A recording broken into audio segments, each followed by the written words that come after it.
দেখেন এখানে আমার এক ভাই গুগল মিটে আসছে ডুয়েন ক্লাউড অ্যাকাউন্ট করার জন্য। দেখেন উনি অ্যাকাউন্ট আপ করে ফেললো ইনভাইটেশন কোড নিয়ে। তো দেখেন আমার সাথে এক ভাই আছে, এখন উনি গুগল মিটে ডুয়েন ক্লাউড ইনভাইটেশন কোড দিয়ে অ্যাকাউন্ট করবে। তো উনি বুঝতে পারতেছে না, তাই আমি কিছুটা বোঝানোর চেষ্টা করলাম ওনাকে গুগল মিটের মাধ্যমে। দেখেন এখানে ওনার নাম্বার দিয়ে দিছে, সরি, ইউজার নেম দিছে, তারপর হচ্ছে পাসওয়ার্ড, তারপর হচ্ছে আপনার এখানে মেইল দিয়ে দিছে। তো আমি গুগল মিটে এখানে আসি, তাকে আমি বুঝে দিচ্ছি এই তার নাম্বারে আমি এখন ইনভাইটেশন কোডটা দিয়ে দিলাম। জাস্ট এখানে সেন্ডে চাপ দিয়ে দিলাম। দেখেন কোডটা ওনার হোয়াটসঅ্যাপ অ্যাকাউন্টে চলে গেছে ওনার নাম্বারে। চাইলে আপনার ওনার নাম্বার যোগাযোগ করতে পারেন যে আমি আসলে কোড দিই কি না। দেখেন উনি এখানে রেজিস্ট্রেশনের চাপ দিল, এই দেখেন ওনার অ্যাকাউন্টটা কিন্তু হয়ে গেছে, ঠিক আছে।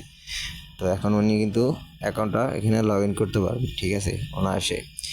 তো এইভাবে আসলে ডুরিয়ান ক্লাউড অ্যাকাউন্ট করা হয়। তো অনেকে জানেন না ডুরিয়ান ক্লাউড কি। ডুরিয়ান ক্লাউড হচ্ছে আপনার একটা ইন্টারন্যাশনাল নাম্বার নেওয়ার সাইট, মানে যেখান থেকে আপনি খুব লো প্রাইসে নাম্বার নিতে পারবেন। হোয়াটসঅ্যাপ, টেলিগ্রাম, ফেসবুকের জন্য আপনারা এখানে নাম্বার পেয়ে যাবেন। দেখেন ওনার নাম্বার কিন্তু আমি কোডটা পাঠিয়ে দিছি।